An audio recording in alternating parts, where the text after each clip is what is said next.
My name's Ananya and I'm Indian. My parents are from India, but I was born in the UK.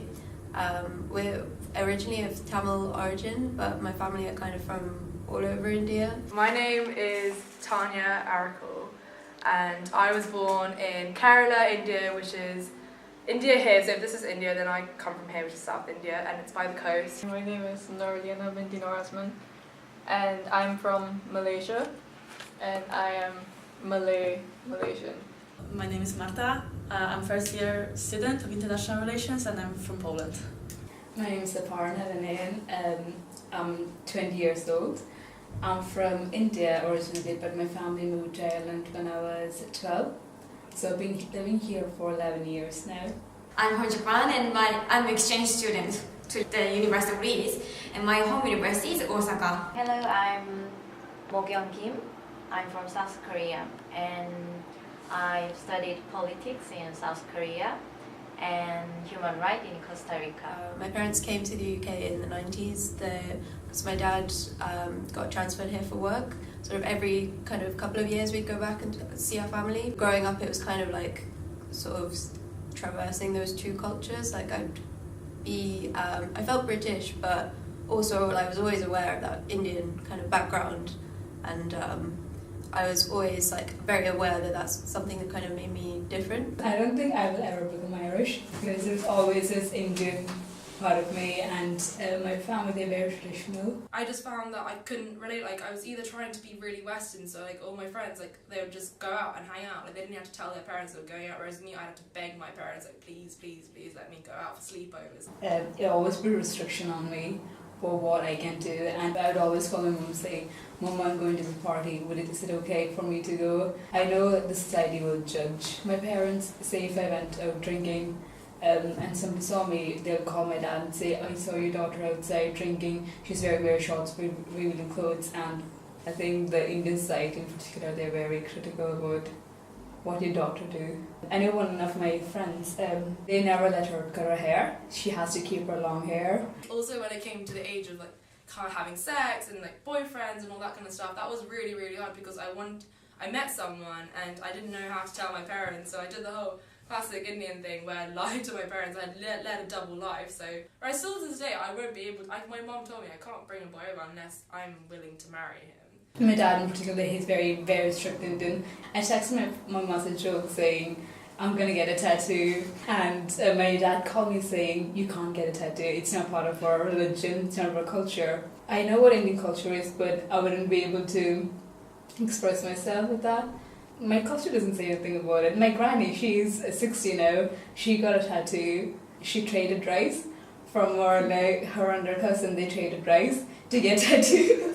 So like there's nothing in our religion that says, our culture says, you can't get tattoos. I can definitely identify more with Indian women just because it's like a similar culture. I understand sort of the background and the kind of like the perspective, but I think I do find it draw a lot of inspiration from British women as well, but I'd always say I identify more with Indian women. I used to live in a place called Hounslow in London, which is very much a brown area, and then my dad got a job in a place called Chichester, which is a very white area, and suddenly there was no other brown people, it was just me, I was the only brown girl. And that was really hard at first because then I remember trying to adjust myself to the Western community because I had to change parts of myself, and then so my hair is very curly and frizzy, and then I would straighten my hair every day, and then by the age of 10 I started, because I'm quite hairy, I had to start shaving everywhere for PE just because the other girls, they all had blonde hair, whereas I had really thick hair, so I had to like shave continuously, and I remember I used to cut myself all the time. When I first came here, where we lived was a very small place in Ireland, and we were like the only few Indian families there, so it was very different because when you're in India, everybody's your same colour as you, you know, there's no problem with body issues. Being Indian, like I had loads of hair on my family, hair on my hands, so when I first came here I was like, oh, you know, I can't show this, nobody has no hair, everybody had blonde hair, everybody is blonde, so when I first came here I was like, oh no, I had to like show my legs every day. It's like, no, I'm so different. So when I had a PE, things like that, that's when the first problems began. When I began to notice I am different from them. Sometimes there can be sort of differences in the way that I'm perceived by other people. Some people might not kind of see me as British first and foremost. They might just see me and think, oh, she's Indian. Personally, I wouldn't see myself as sort of different from British women. My identity's kind of caught up between the two. It's this whole concept of also culture as well, how there's this idea of being too westernized. This whole like biculturalism going on that I think a lot of second generation immigrants do feel, because it's really hard. Sometimes there's an alienation, like I'm not Indian enough to be part of this culture, but I'm also not white enough to be part of this culture. So where do I belong? So if I go to Indian societies, they speak Hindi, whereas I'm from South India, I speak Malayalam. There's not much of a community going on here. I think people forget in India, so it's made up of very different states, which basically make up different countries. They all speak different languages, they all wear different clothes. A lot of people might disagree with me because I know, yeah, Trump and everything, like Islam's horrible, but it's actually not. And I think that's one thing that we should put across the Western world as well, because they keep telling me, you're oppressed, but you don't realize it. So it's false consciousness. I keep hearing, you didn't really consent to it, you were brainwashed into it. I wore the hijab. Definitely, it wasn't because I was brainwashed into doing it. I actually want to do it. I may not do it here because I feel like I'm judged. And it's not because of my own religion, but it's because of the people here. And I have been told multiple times, and you're quite outspoken for an Asian. A lot of them don't really want to listen to my point of view because they just view me as stupid. I think it's the same as every girl faces walking around. You feel kind of scared because people just judge you for who you are without even knowing who you are. My friend who wears the hijab, her hijab got yanked right in front of Parkinson's steps, and they were filming her and laughing at her, and no one helped, and it was right in front of campus. It's a bit sad when your hashtag here is hashtag we are international, and some of us still feel like we're on the outside. And when we try helping, and the uni has made adjustments, to be fair. They have tried taking more people of color to represent the uni. Now that I'm in Leeds now, it's a lot more diverse, so I'm meeting people more from my background. Since I was the only brown girl, there was a lot of interest in me, in the sense, not for who I was, but for my skin colour, because I was different. And there was a lot of fetishization, and people saw me as exotic. So I remember being at parties and people stroking my hair, being like, oh, your hair's so beautiful. They're all so used to seeing like white girls and all their white girlfriends and their white bodies, and my body was seen as like, oh, so interesting because it's a completely different colour. I don't feel like there are that many limitations to what I can do, and I'm very grateful for that. I think that's a product of my sort of education, my upbringing, especially for my cousins and like sort of friends and like people who live near us. They have to work so much harder than us just to kind of like have a chance of succeeding. They have to study so hard to get into university, and going back definitely makes me recognize how lucky we are in the UK. I feel here that I'm more free in case of the fact I'm not that limited. In Poland there's something which I called hidden sexism.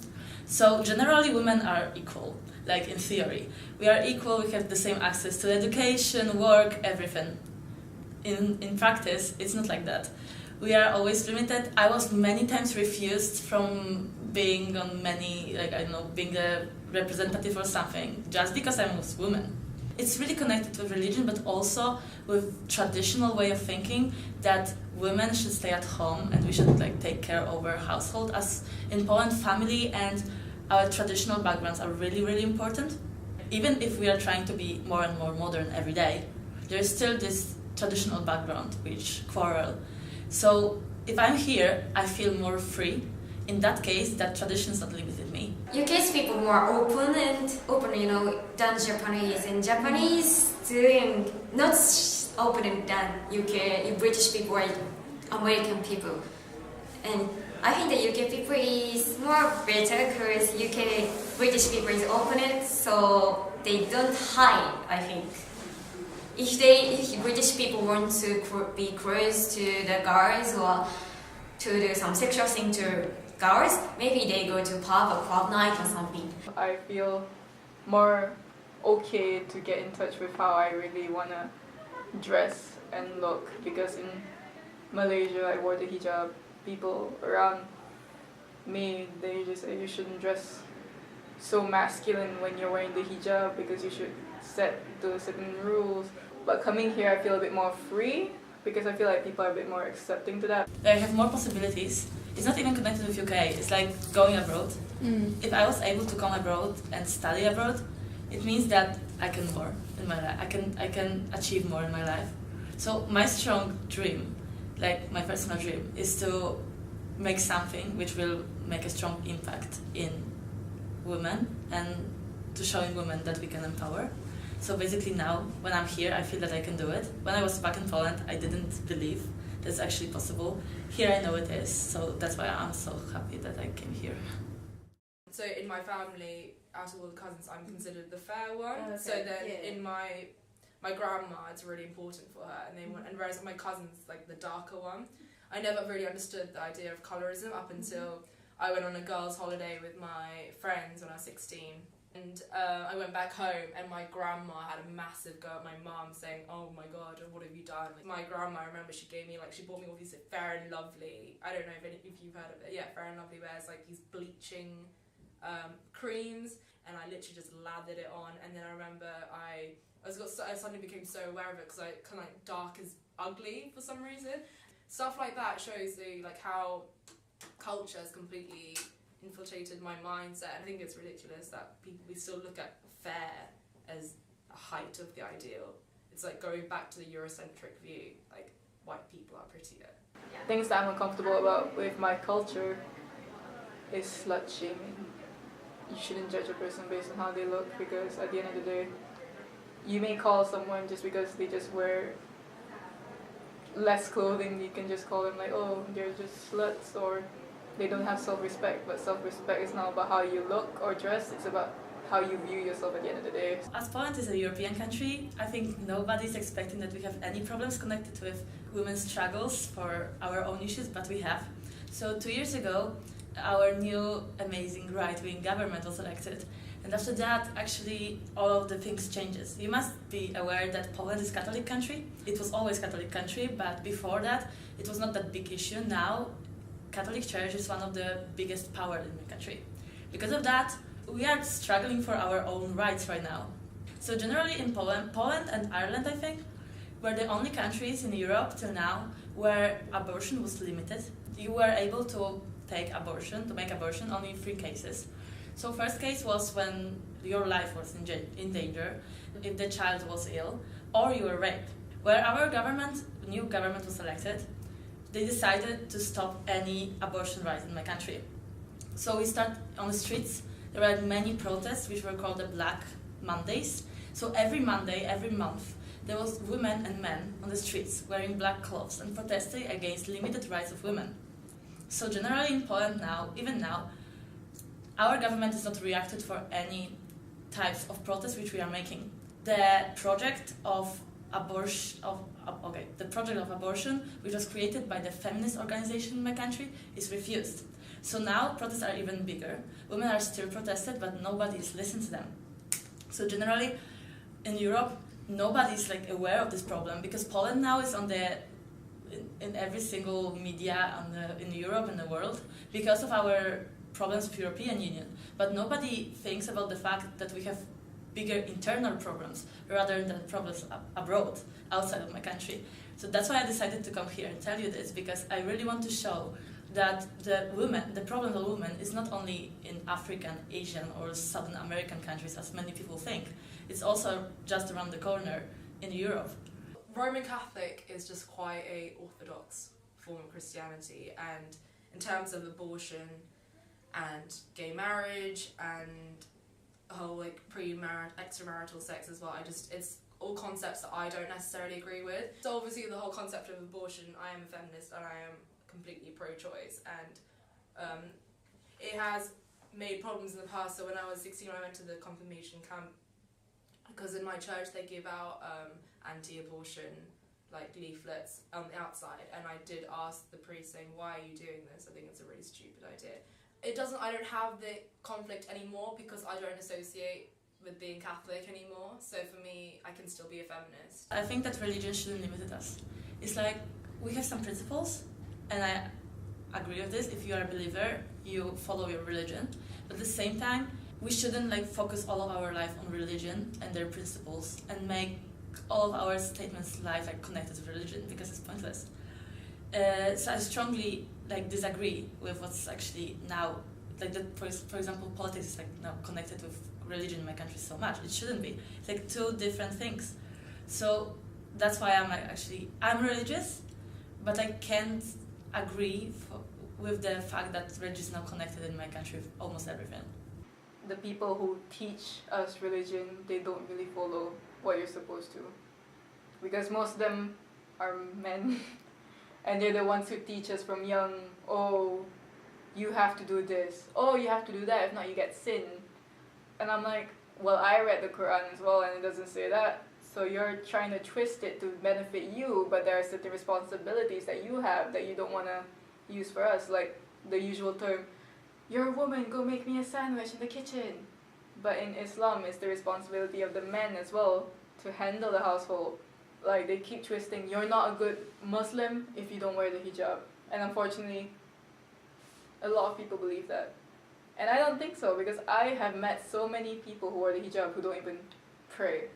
But I've met so many people who don't necessarily cover up the most, and they pray. They never miss a prayer. And you're judging based on how they look, but they're still doing what God wants you to do.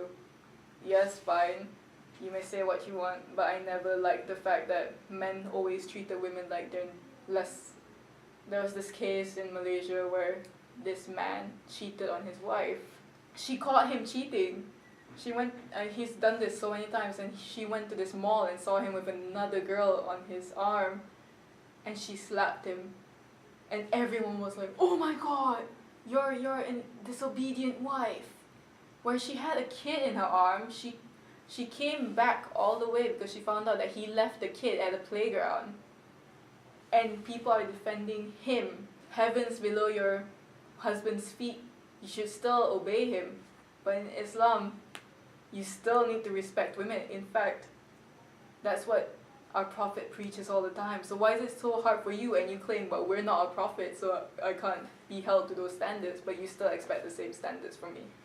In India, we used to pray every evening. So when I came to UK, we follow that tradition. I'm Hindu, so at 6 o'clock we would wash our hands and pray, and I do that when I came to uni. In the Hindu tradition, women are not allowed to go to temple when they are period, and this is one concept that I did not understand. And then when I went to India last time, I asked my grandmother, why can't I go to temple today? And she said, oh, you can't, you're on your period. It's like, I think since coming here, I started to question all these things. Besides my Christian friends, I go to temple, like church, when their period doesn't really matter. Just there's all these limitations on women. And I don't think God, if there's a person like that, I don't think they would want me not to go to temple, not to pray. When I was little, I didn't know anything about period. My mom didn't explain it to me. I think that's another thing about this Indian community. They talk, period is a very hush-hush topic.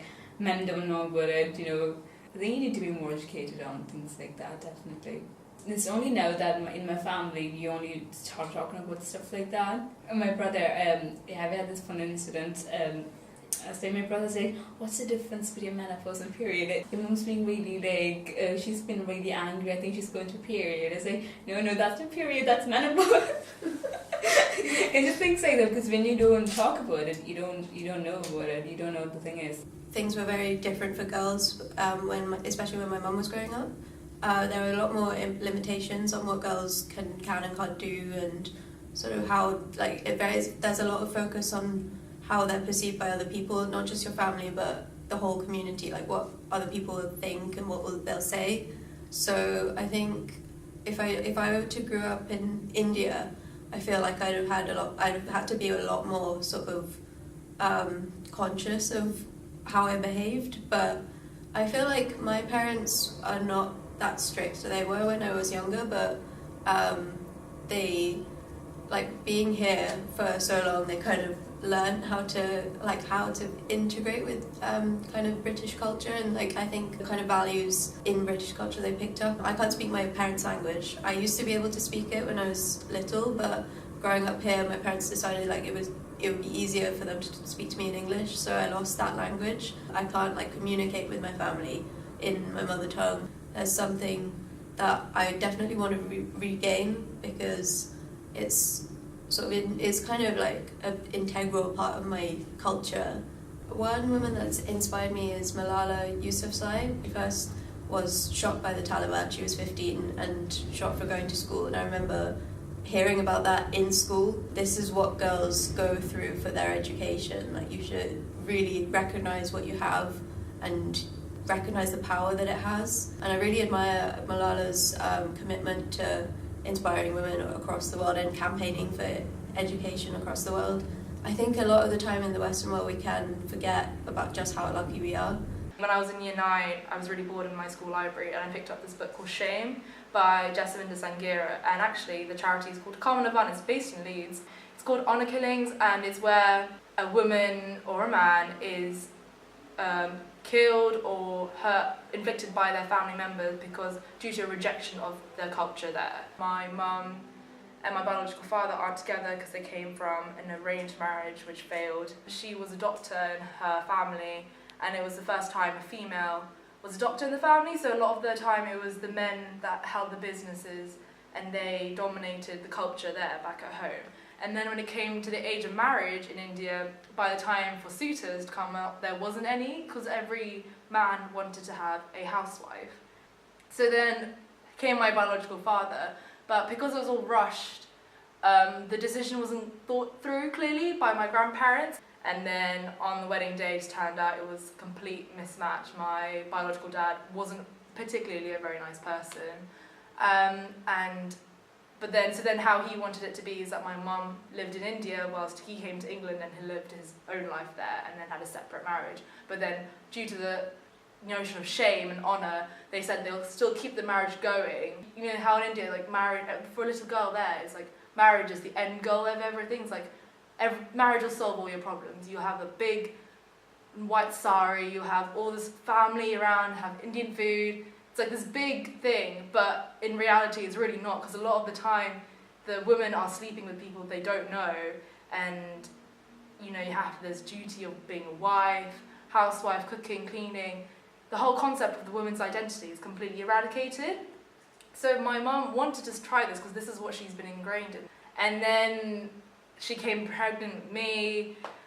Basically what happened, he did not see me at all, and then how it all came about. By this time my mum did not tell the family. Everyone thought that back at home in India, everyone thought they're having like such a happy marriage and all this stuff, but the reality was they were living, my mum and my dad were living at completely separate houses. They weren't even seeing each other.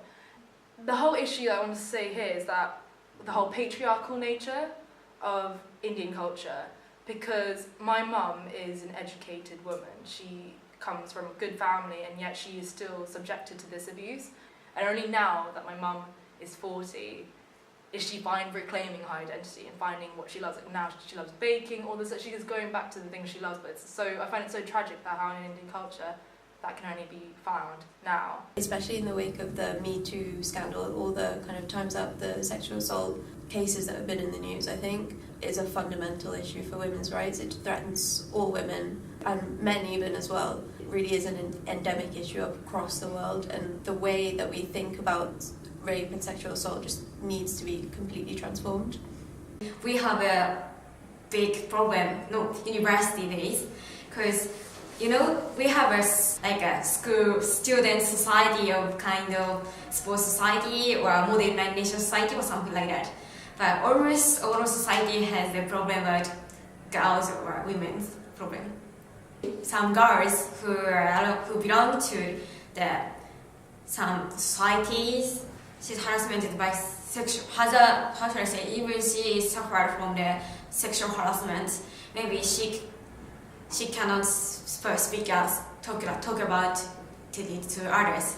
It's not fault of that boy or guy, and it's partially fault of your fault, something like that. Many people say that even if that girl is totally suffered from others by sexual things.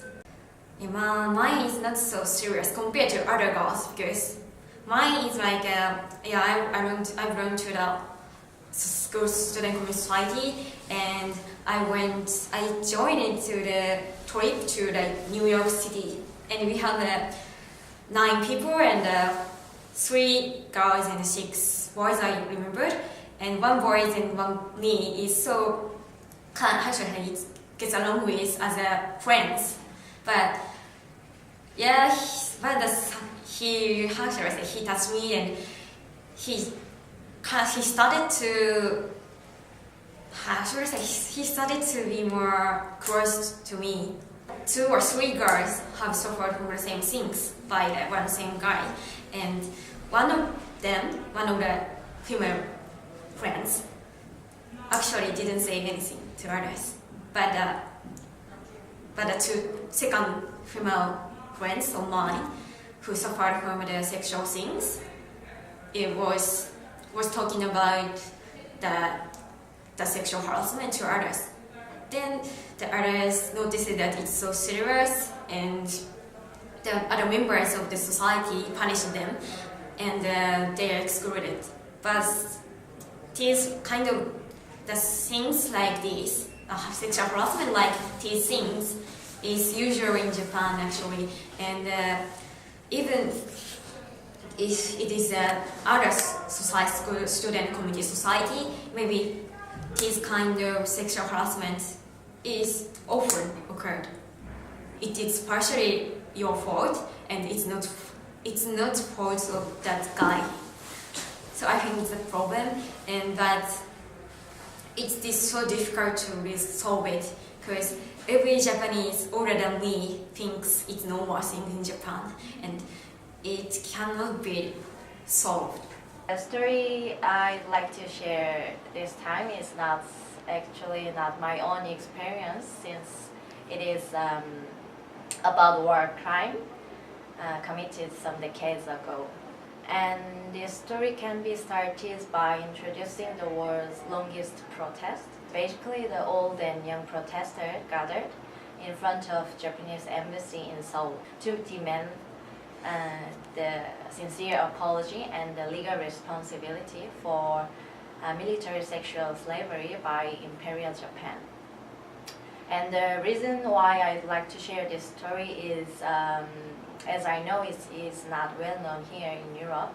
And another reason is to call for the attention about the calamities of war and sexual crime. The military sexual slavery issue in Asia is not resolved yet. Explaining more in detail about this issue, the so-called comfort women, it has been called like comfort women, which is not correct. The military draft the women to comfort the men, the soldiers. So we should call like military sexual slavery. So the so-called comfort women were drafted by Imperial Japanese military and forced to work in military Brussels. So since more or less 1932 until the end of World War II. At the time, the Korea was colonized by the Imperial Japan, and so it was easy for them to draft Korean women. Though the most of them were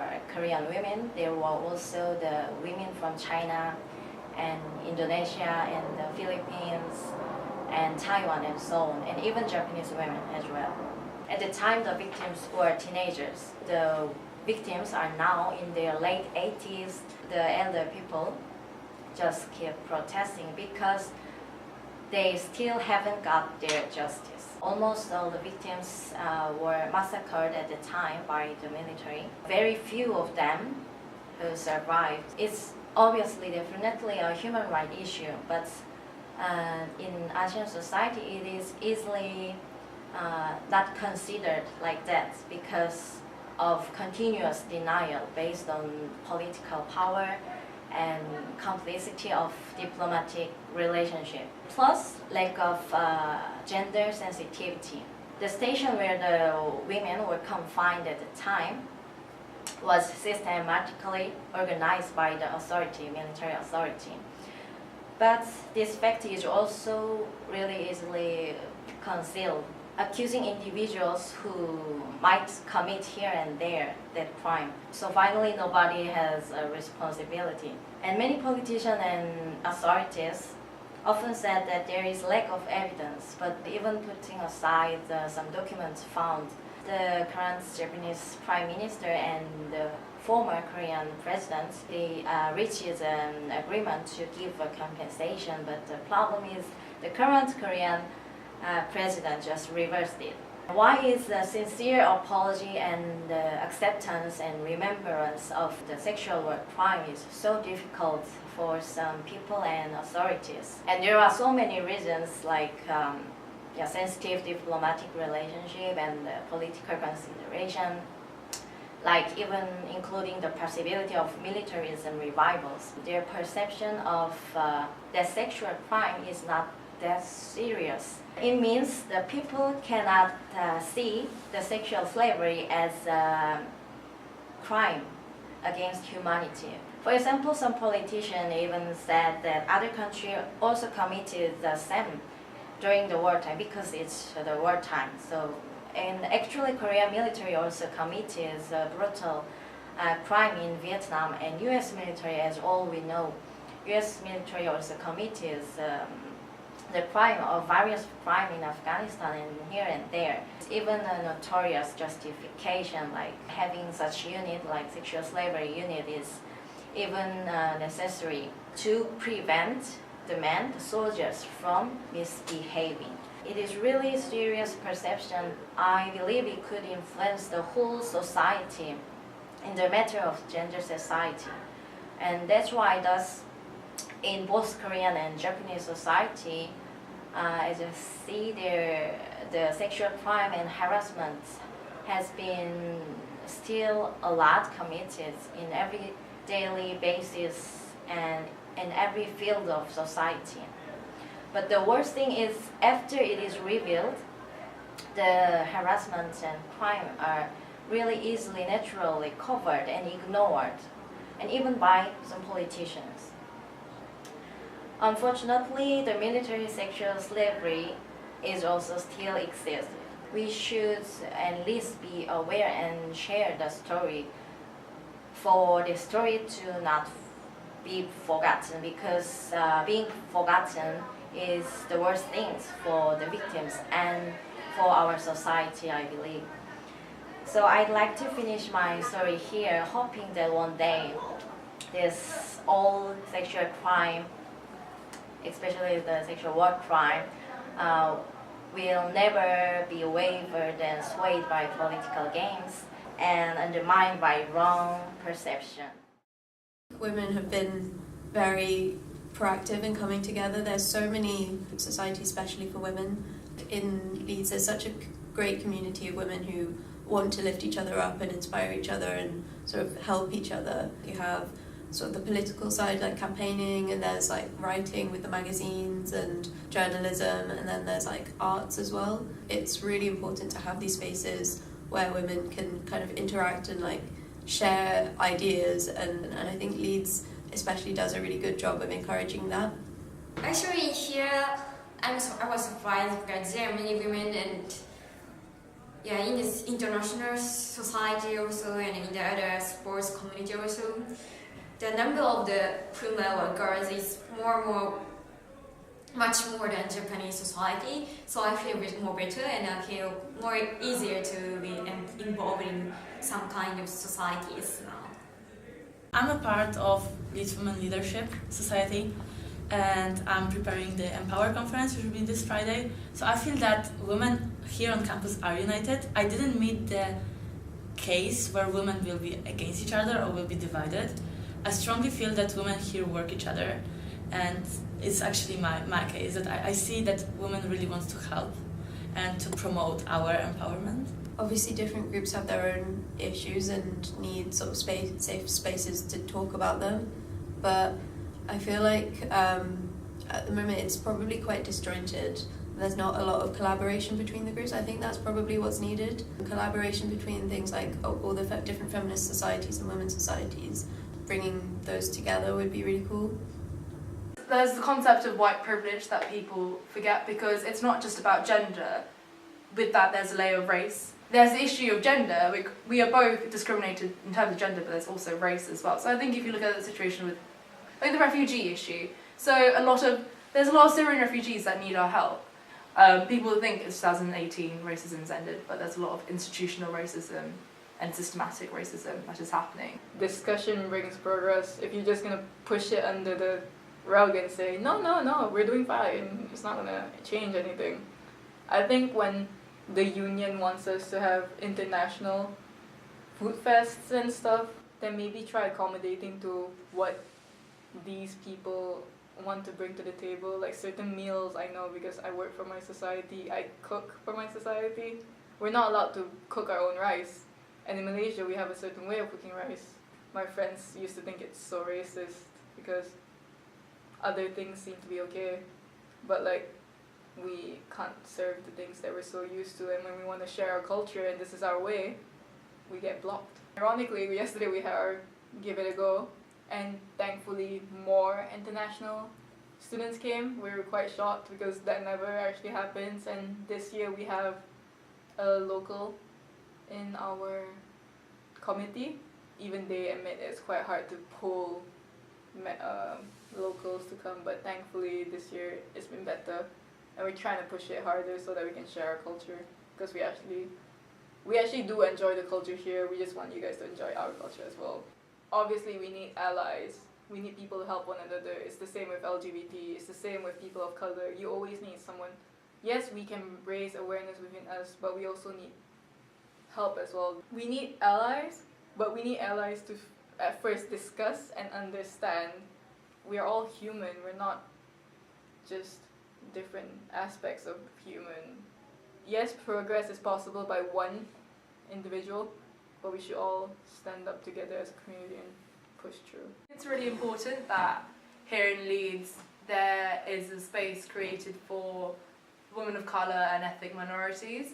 I mean, there is obviously Black FemSoc, which is great, but we both felt there was elements of ethnic minority, there wasn't that much discussion going on there. So actually, a couple of friends and I are starting up an online magazine, which is a space just for women of colour, ethnic minorities, where it's an opportunity where we can talk about like politics, fashion, our experiences, the idea, anything that has affected us as a woman of colour or ethnic minority, or as a British, like me as a British Indian, and just to have our space where we can air our thoughts and be heard for once. There is no feminism if there's no intersectional feminism.